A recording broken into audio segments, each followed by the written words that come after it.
But now we're going to have just a quick 2 minutes from each person who was facilitating the rooms. I'm going to invite Francis Jeans, because I popped into your session, Francis, and I thought it was going really well. So can I invite you to just give us 2-minute roundup of what happened in your session? Yeah, thanks. So our topic was dealing with difficult or tricky questions and topics.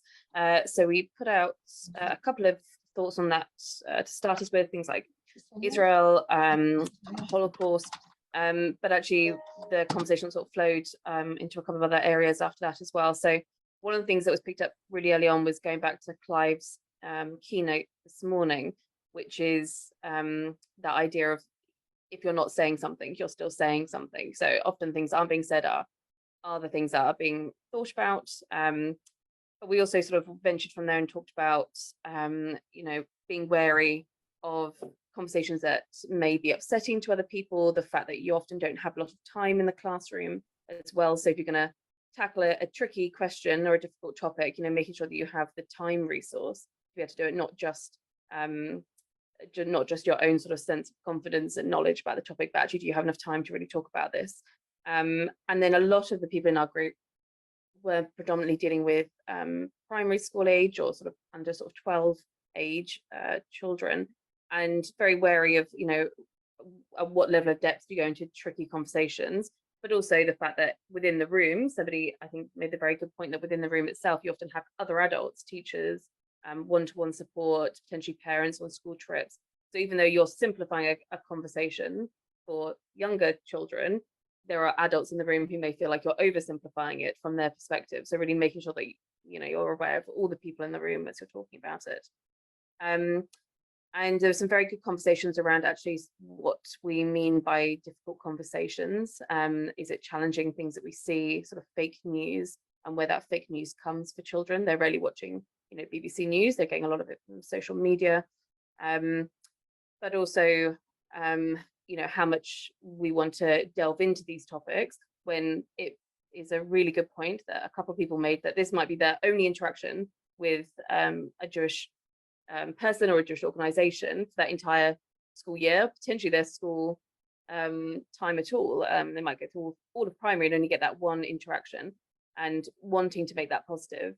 And therefore, where's that balance between, if you've got a short session and wanting to do something positive versus tackling difficult questions? So there was a good discussion, and it sort of ended with a lot of people giving some very good resources on how to get more information out of teachers to understand why they might have called you in. Is it just because it's a curriculum topic, or because something else is happening in the news, or things that kids have said? And then that went into very practical resources of, what about booking forms? What sort of information are people asking? Can we share those resources with each other? And which I'll pass on to you, Ed, as well, because there's some resources I think would be really helpful for the group to share together. That's fantastic. Thanks, Francis. Let me now go to Deborah, because I popped in, and that was quite a lively session as well. But Deborah Carpenter. Thanks, Ed. Hello. Yes, we had a really great representation across the country in our breakout rooms. So really all small communities, but very well dotted about, and wonderful to hear so many people doing so much good work all over the place. We had a mixture of people who delivered in-school workshops and who led things at their synagogues, and some were very far from their synagogues. So that, of course, impacts what you're able to do. Our question was about resources, and how do we develop our resources, and including Judaica, teacher guides, that sort of thing. And also, should we be charging for sessions, or should they be free? So in terms of that one first, we had both views represented. For do we charge? One community really were very stable as a community and didn't feel they needed to charge, and just wanted to be as available as possible to all schools. So they didn't charge, and another community needed the income stream to support the community with being so small that the membership income was barely enough to keep things ticking over. So and I think that would probably pan out over all of us if we were to put our views forward. In terms of going out to schools, one of our group is a long way from a synagogue, but also to many other places, and so having at least your mileage covered was a minimum. And then there were lots of communities that just asked for a donation, whereas others had a specific per head charge. So really the whole range was covered in terms of charging, donating, or not charging. In terms of resources, we didn't have very much time, unfortunately, to talk about resources, but there was a mixture of, again, if you're a long way from your synagogue, then you're not going to be using synagogue-based resources, you're going to have your own box. So some people would have separate things that they used for in-synagogue sessions, or if they're going out to schools. And so that really depended if you were near or not. And what I was hoping to get onto was, and I'm just going to pop this in now, is would it be useful if on the JSCN website, if we maybe put together a list of links to good website resources that schools could access? Because I certainly know from firsthand experience that teachers find it quite bewildering if they're just trying to Google something and then they get a million answers. So if they can come to us and we can give them a list of helpful signposting, then that certainly might be something that the JSCN could do to support schools. That's it. Thanks, Deborah. I think, yes, I think we'll pull the working group together and maybe we can sort of summarize some of the asks out of these groups, and just like that one, and maybe we can do something about that. So I've just pulled up, Denise has asked in the chat, she's going to be running a stand for the NHS, and if anybody's got any tips to help her do that. That's a question in the chat there. But let me now go to Eve Saka. I know you're running quite a very talkative group. Eve, do you want to give us a quick roundup? Yes. So again, we had a very wide spread of the country, again, from Newcastle down to Brighton. And we were talking about diversity. How do we represent the diversity of Jewish life and the Jewish people? Now, some of our participants were quite lucky and had buildings that immediately gave you that. So, for example, we had the Jewish Museum in Manchester, which you haven't been, is a Sephardi synagogue, the Bimmer's at the back. Immediately that opens a conversation. We had Oxford, which is of course quite a unique Jewish community where you've got lots of different types of Jews in one building. So that those buildings created that sort of talk immediately. One thing that came up particularly with our participants was the teachers themselves. So one participant talked about wanting to cover diversity, but the teachers not wanting it. So this really highlighted a number of things that people said about talking to staff first. What is it that they want? What can you do in the time that you have got? And again, as Clive was saying earlier, there's nothing wrong with saying I can't do it all in 20 minutes. You know, you can't. And that allows them to then do their own learning afterwards. We also had a lack of confidence, I think. Some people feeling that they were not experts in what they were talking about. Some being perhaps concerned about secondary level, where of course diversity is even more important because it's part of GCSE syllabuses and so on. But I did want to comment actually that those people knew an awful lot, were doing some very wonderful things. And then there was the issue of capacity issues, how that can affect everything, not just how you're talking about diversity. So we've got people who've been in front of entire schools with everyone from reception to year 6, who may be in front of 300 children at once, the lack of volunteers, people with enormous COVID related backlogs, people that had been booked in and then cancelled, the time limitations. You're expected to talk about things Jewish in 20 minutes. So a large number of capacity issues. I think there's a much further need for discussion that we need to have there. But also I was very encouraged by the sheer wonderful things that we're all out there doing. Thanks so much, Eve. That was a really good roundup. Thank you. Now then, Julia, you were facilitating a session. So let's hear about what happened in yours. Oh yeah, so we actually spent just a lot of time doing the whole getting to know each other bit. And so we had people from all over the country. So I'll do a quick summary of what we said there, and then a quick summary of what we said on our topic as well. So when we were just chatting about what everyone does, and everybody's doing such wonderful work, but it does seem that at the moment, schools are preferring to have visitors rather than getting out to synagogues. And that might be because of budgetary issues and this, that, and the other, but we are more likely to be visiting. And that's why the pop-up shawls that have been in the chat today and people mentioned in our group are just doing so well, because the schools aren't getting out as much as they were. A comment was made, it does seem to be quite a large proportion of the schools inviting us in are Catholic or Church of England. Just with Catholics, we're going to need to keep our eyes on the Catholic sector, because they're bringing out new school resources. They should be out quite soon. So then we'll see, oh, you know, well, they want to teaching about this in year 4 possibly, and they want us teaching about this in year 6 possibly, and that can give us a little bit of an insight even before we get asked by teachers about what they might be asking us for. We said that multisensory is king. It just seems to work so well, especially in primary school, and actually we can sneak in some diversity just by using the props. So it was pointed out, if we take a Tullus into school, we can say, well, you know, in some shawls, women will wear these as well, and in other shawls, it's just the men, etc. And just go on from it. So we don't have to make a big thing. It's just mentioning the diversity as it comes up there, and food is key. It just works so well in schools there. And then we were talking about resource sharing as well. So it's fantastic. People are going to be sharing resources here, because obviously if we don't have many Jewish people around us, we're all small communities, and we want to quickly get our hands on practical activities because the school's called us in, and we don't want to be spending like hours and hours and hours preparing. Of course we don't. We want to be able to do it quickly. So if we've made stuff and we have it online somewhere, and then other people can be using it, and we all share and share alike, that's going to help us in our visits to schools.